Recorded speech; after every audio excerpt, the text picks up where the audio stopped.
my pleasure to introduce Joan today. Joan is Managing Director and Head of Groups at CEA. Joan oversees the Groups team, leading CEA's work on the growth and onboarding of new community members and providing input on organisation-wide strategy. She has an MBA from Stanford and an MPA in International Development from Harvard's Kennedy School of Government. She previously worked at Bain & Company, where she was a founding member of their Nigeria office. She also co-founded and directed a non-profit in Uganda and launched a fellowship related to catastrophic risks and emerging technology policy at the Harvard Kennedy School. Please welcome me in welcoming Joan.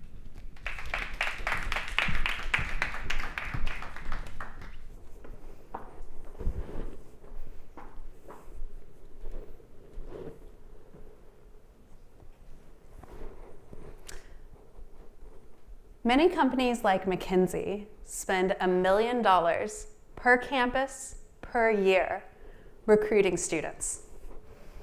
This is the norm in elite professional services firms and tech companies. The Goldmans, the McKinseys, the Googles are spending millions of dollars per campus per year. And this generation of college students cares more about social impact than any generation before. I think jobs at these firms are net positive for the world, most likely, but I'm not convinced that it's the best thing to do with your career if you want to maximize your social impact. And meanwhile, social impact career services on university campuses are often understaffed or unrigorous, telling students to do things like follow their passions or handing out Peace Corps brochures. I want to make sure that smart, ambitious college students who want to make a meaningful impact on the world have the resources and the analytical tools to be able to do so. And I think that university time is a critical window. It's often the first time that people think seriously about the priorities in their life and what they want their impact on the world to be. It's a time when people make friends that might last for lifetimes and influence their values over the rest of their time. And it's a time when people aren't yet locked in, haven't chosen a grad school, haven't started a career. I mean, in the United States, you don't even have to choose your major for the first 2 years, which I know because I changed my major 4 times in those 2 years. It's possible to have values and adopt a worldview that's pretty different later in life, but I think it's much harder. And we're a data-driven community, so I think we see this as being true within the effective altruism community in terms of when people hear about effective altruism ideas and when they're most receptive. So this is a graph from the EA survey, so looking at folks that are involved in the effective altruism community. On the bottom axis, you have the age when people first heard about EA ideas, and on the left-hand axis, you have how engaged people are. And you see the spike at the beginning, which means if people hear about effective altruism ideas around college age, they're more likely to be more engaged over the course of their career.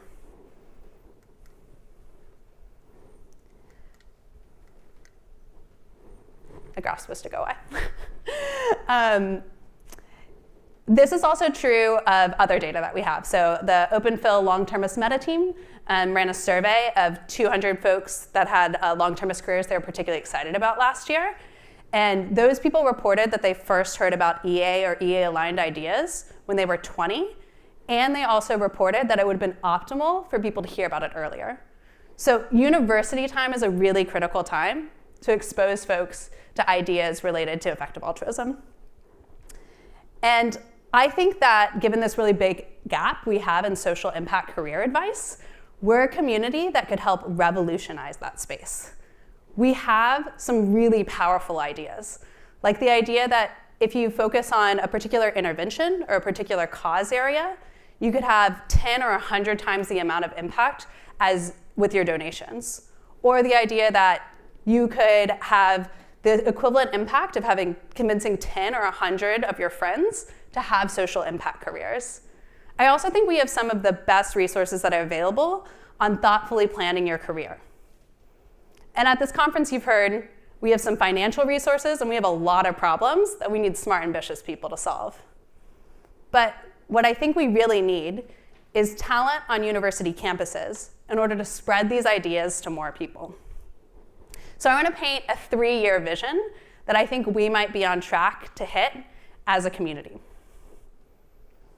So by 2024, for the top 200 universities around the world, so these are, strong universities in the US and Europe, but also I'm talking about the IITs of India and the University of São Paulo in Brazil. I want the majority of students to be able to hear about effective altruism, and for people who are curious to encounter a nuanced version. So this might look like something like if you go to a student activities fair, you get to hear, one of the booths that sticks out in your mind is the effective altruism student group. Or there's a catchy flyer that you see in your dorm room that tells you about an 8-week reading group for a student-led course related to how to do the most good with your career, which introduces you to rigorous frameworks, thought-provoking questions, and shapes how you approach university for the next 4 years. This past semester, we had 45 groups that were at this level that I just specified. Last year, we had 15.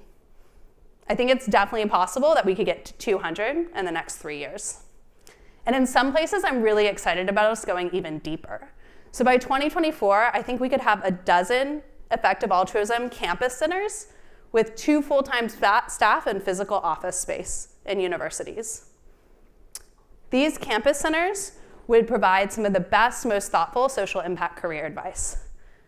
Staff at these centers would help students learn and connect, helping them have specific career-focused programs and plans, helping them dive into cause-specific fellowships, and being nodal to connect them to other professionals and come to regional and global conferences like this one.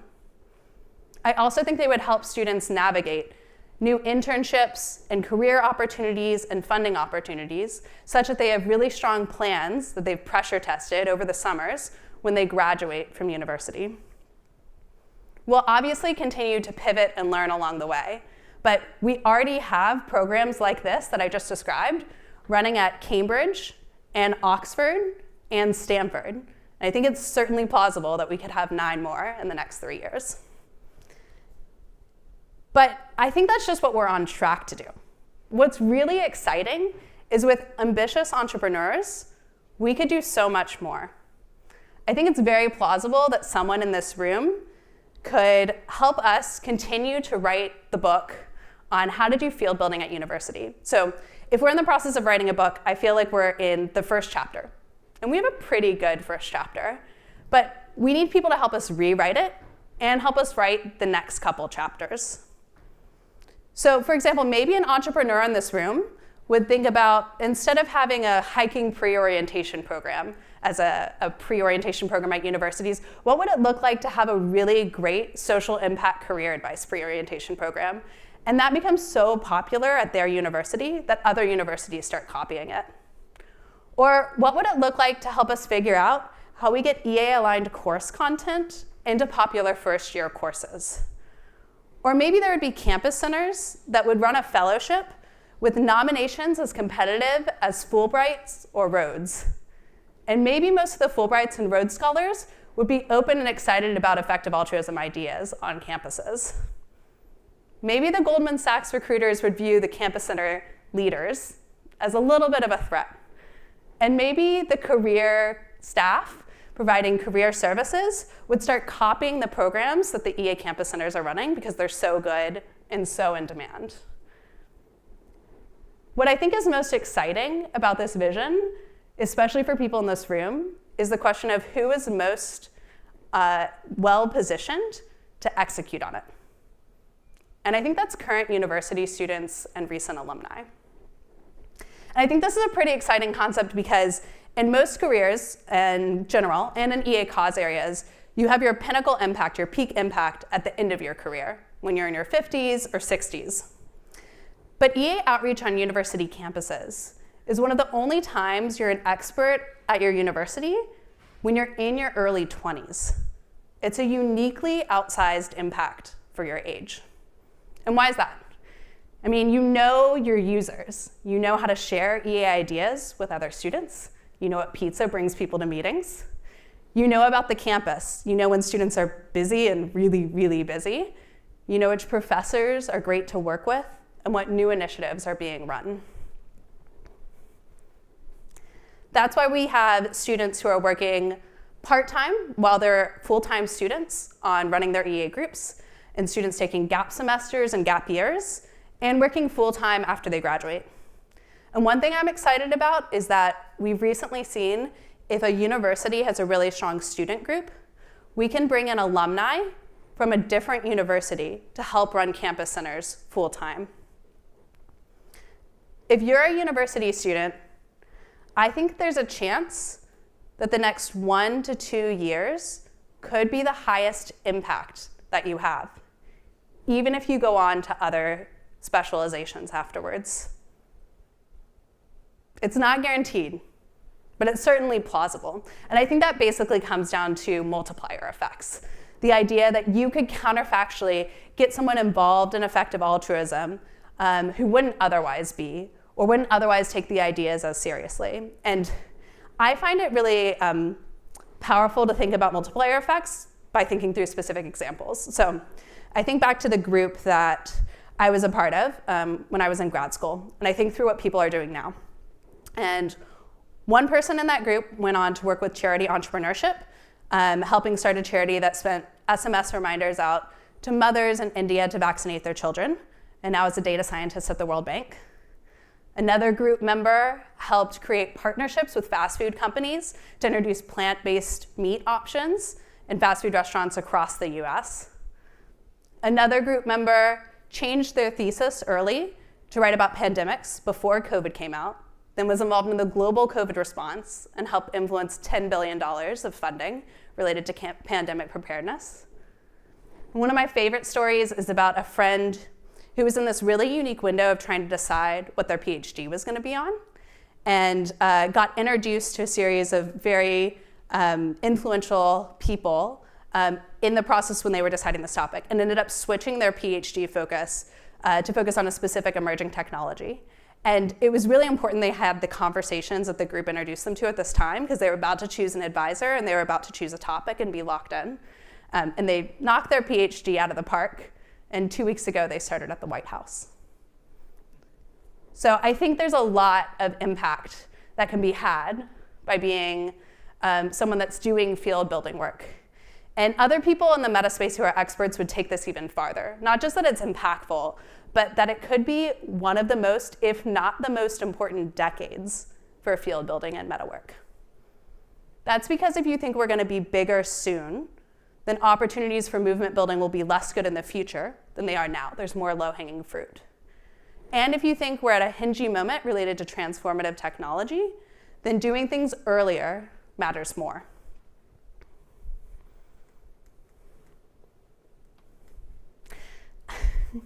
So some of you guys know who Buck is. He's a fund manager on the EA Infrastructure Fund and the CTO of Redwood Research, an AI safety organization. And he wrote up a memo at a recent group leaders retreat that said, the caveats are, if you're able to do student group organizing, if you don't massively hate that work, if you're at a suitable school and your school doesn't already have 2 full-time equivalent people working there, then he thinks there's more of a 50% chance that an optimal allocation of someone's time over the course of their undergraduate degree involves you spending at least 1 full-time year on student organizing. And he goes on to talk about how he thinks it's quite rare for someone who's university aged to make a contribution to EA that impresses him as much as people who run good student groups.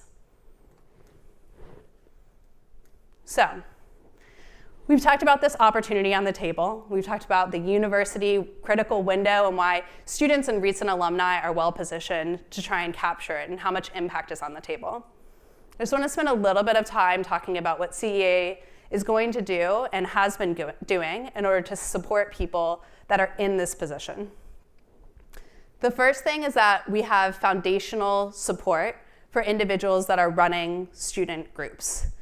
This semester, we've launched a program so that 2 university group leaders with a total of 10 hours a week can efficiently start a university group. We want to make sure they aren't having to figure things out from scratch. So these individuals receive stipends that free up time from their mundane campus jobs. get training on how to do intro to EA presentations and activities for outreach, have a package of outreach materials related to funding for food and books and flyers and posters, and then have syllabus for student-led courses with thought-provoking questions and exercises and training for student facilitators. We're also really excited about the peer cohorts that are created through this, so people aren't just starting this alone in their university, but other peers around them are starting, so they can problem solve and learn from each other. And also an EA Hub, a website with resources that can be helpful to share what other things and activities have worked across different college campuses. The other thing that we have recently done is piloted our campus specialist program. So with a subset of focus universities, we want to make sure to elevate people working full-time post-graduation on EA field building in their university. We spent the summer designing this program, so we had some student leaders working out of our office in Oxford. We got a bunch of great feedback from them, and we had some really exceptional student leaders who I think have been like pioneers in this space. So James Ung and Emma Abley and the student careers team really motivated a bunch of our thinking. And we've grown our internal CEA team 3x the number of times in order to support this program. And so what it looks like for us to be able to support people who are working full-time after they graduate from university is, before we used to have a 1-year grants program where you got some money and you got to kind of like go out on your own and do some work at your university. Now we're offering 2-year employment status at CEA. So you have a guaranteed job for 2 years. Comes with job security, pension, private health insurance, funding for top-end laptops and a work setup. We really just want to enable these entrepreneurs in order to build campus centers at their university. And we really value their time, which is why the salaries that we offer are competitive with the average Oxbridge and Ivy League undergrads who are graduating and getting their first job. And this is average across all fields, not just the nonprofit sector. We're investing in people's personal development. So entrepreneurs that are full-time and part of this program will have an advisor and a mentor in order to bounce ideas off of, a 2,000-pound professional development stipend, and access to things like management courses that are often used by Fortune 500 companies to train their employees. Folks in this program will have an opportunity to give input on CEA group strategy, Q&A with me and Max, and access to early strategy documents. We want deeper integration into professional networks in EA, so flights that are paid to come to EA Global and regional conferences, a prepaid expense card so people can easily access support they need for themselves and their group, and retreats with meta organizations like Open Philanthropy and 80,000 Hours. And then the last change that we're making that I'm really excited about is giving people 30% time to do what they think is most impactful. So they might want to explore how to start an effective altruism high school outreach program or building up a cause-specific fellowship. They might want to do research on their own in order to think about PhD programs they want to apply for and invest in their own career. So we want to build in a lot of flexibility for people because we are excited about the campus centers folks are building, but we're also excited about individuals and their career trajectory across the rest of their lifetime. And this is the program I just described is for folks that are working full-time on EA University field building of campus centers, but we have a similar version of this in pilot focus universities for people that are still in school and working part-time, testing out their fit for this area. We're obviously going to keep iterating based on user feedback and would love to hear from all of you about this. But one thing that I think is really important is to change the profile of what effective altruism field building looks like on university. I think it's historically been a bit low status within the EA community and hard to explain external to the effective altruism community. And I think that's changing, and we should continue changing that more. So to wrap up, the last two things that I want to touch on are the biggest misconceptions that I think have kind of like led to this mislabeling of field building within university. One misconception, I think, is that doing campus organizing isn't good for career capital.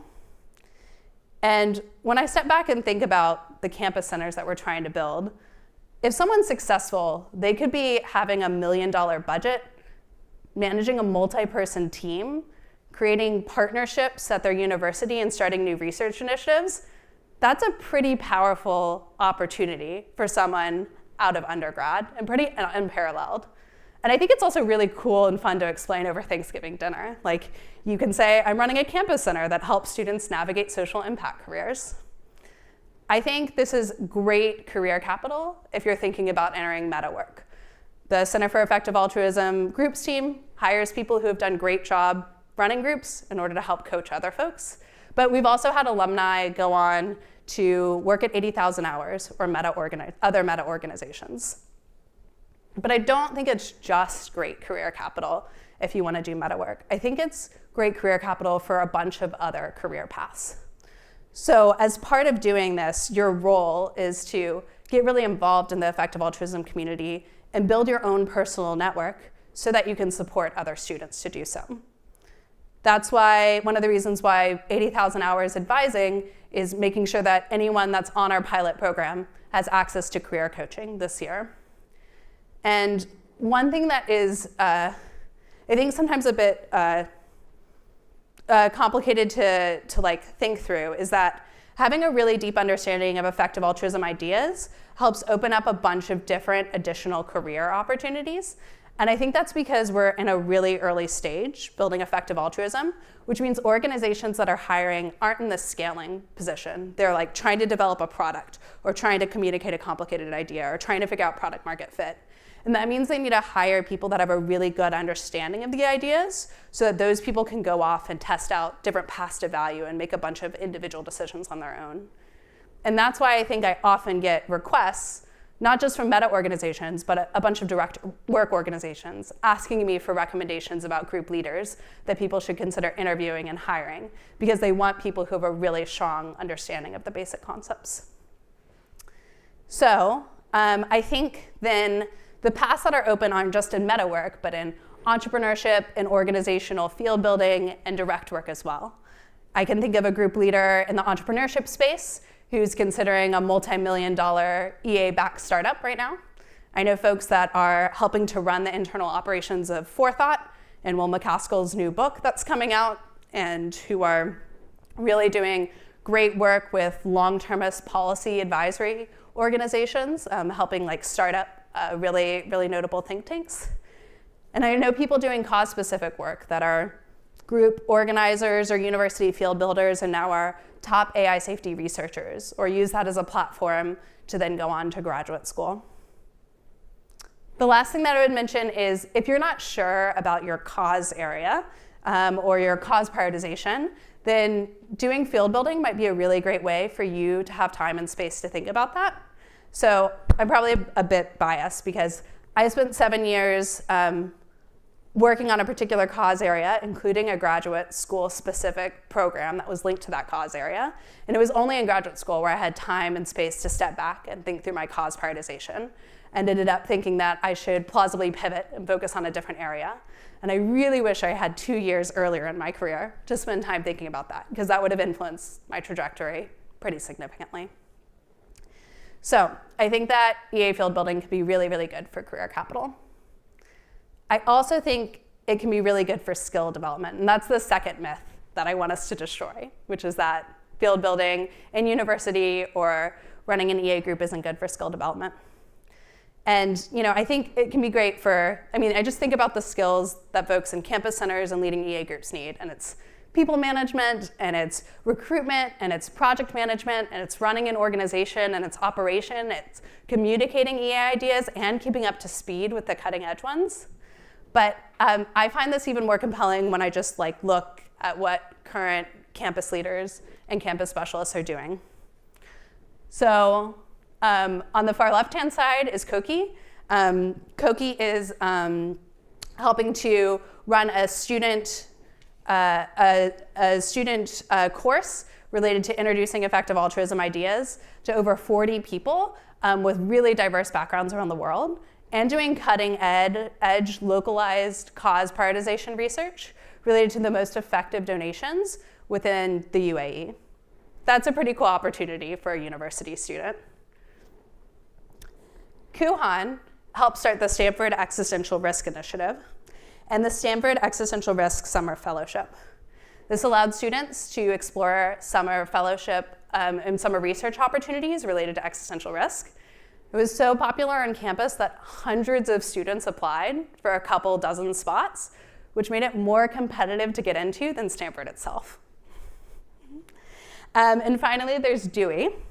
So Dewey ran a successful student group at Durham, graduated, did some things, and then applied to work as a full-time university field builder at Cambridge. So a really cool example of someone who ran a really strong group and now is running a campus center somewhere else. Dewey now has a team of 6 people that are working with him and is creating models for what it can look like for people to do 50% their own cause-specific research and 50% cause-specific field building, including running an AI safety fellowship, which is one of the best learning opportunities for university students in the field. So I think it is not true that group organizing or running campus centers is bad for skill development. And it's really cool just to look at what some of the folks that are currently doing are able to work on.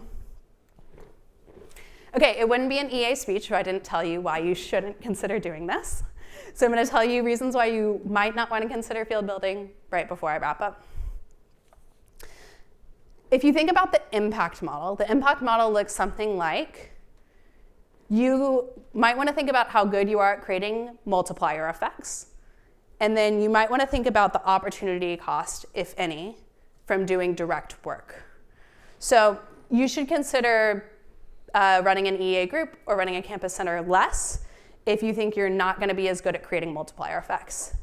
So maybe this means you don't have a track record of getting folks excited about EA ideas, or maybe you might be crowding out someone who could do a better job. If you're at a really small university, or you think your university is already at the point of saturation in terms of other people promoting EA ideas, you might want to consider this less. In terms of direct work, if you think the opportunity cost of doing organizing as opposed to making progress on your own direct work doesn't make sense, the benefits don't outweigh the cost, then you might also want to consider not doing this. So maybe you have an opportunity you can't delay. Maybe you have like a co-founder and a bunch of funding and you think this is a once in a lifetime career opportunity. And if you delayed it, something like that wouldn't come along in the future. That might be a reason why the opportunity cost of your direct work isn't worth it. Maybe you think the benefit of recruiting people isn't worth what you could do during direct work for 2 years. So if you have super short AI timelines, for example, and you're doing AI safety work, this might be an example. I realize a key thing I highlighted in all of this is like, how good are you at multiplier effects? And that's kind of hard to figure out. So that's why we have tried to develop a bunch of opportunities for people to test their fit early. If people are interested in this area or interested in exploring more about whether or not they should do this, some standard advice I give to people is, first thing is have a really solid understanding of EA ideas. I think if you're trying to communicate effective altruism to other people, it's really important to do that in a high fidelity way. So I encourage people to read a lot, join EA virtual programs, be a facilitator, join your local group, really invest in yourself and develop those ideas. And then test your fit, test what it's like to do this part-time. And many tests of this might be applying to run a student group at your university. So we have folks on our team like Jessica and Catherine that are really happy to help people get university groups off the ground if there isn't one already at your university. Or if you're in one of our pilot-focused universities, you can talk to our campus specialist team about the additional programs that we have as well. And if that's really successful, then regardless of where you are, you could be a really strong candidate for running one of our campus centers. The whole thing that we're trying to do here is just give you more information and work with you and give you more data about your comparative advantage and your fit, which is going to be localized to your university. And we're going to need to do on a case-by-case basis. So I just want to wrap up by thinking about Stanford in 2015. And Stanford in 2015 had a really awesome effective altruism student group.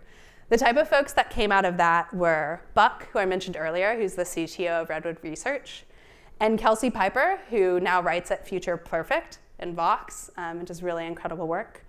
And Claire, who leads the long-termist meta team at the Open Philanthropy Project. And I'm so excited about the current Stanford team. But before that, in between the 2015 team and the current group that I'm really excited about, Stanford went dark. We didn't have a student group there for several years. And it makes me really sad to think about the Bucks and the Kelseys and the Claires that we missed out on in that time. And so we need you to help us make sure that future campuses don't go dark. And we need exciting entrepreneurs to make sure that the messages of Goldman and Google and McKinsey aren't the only recruiting messages that students hear on college campuses. Thank you guys so much.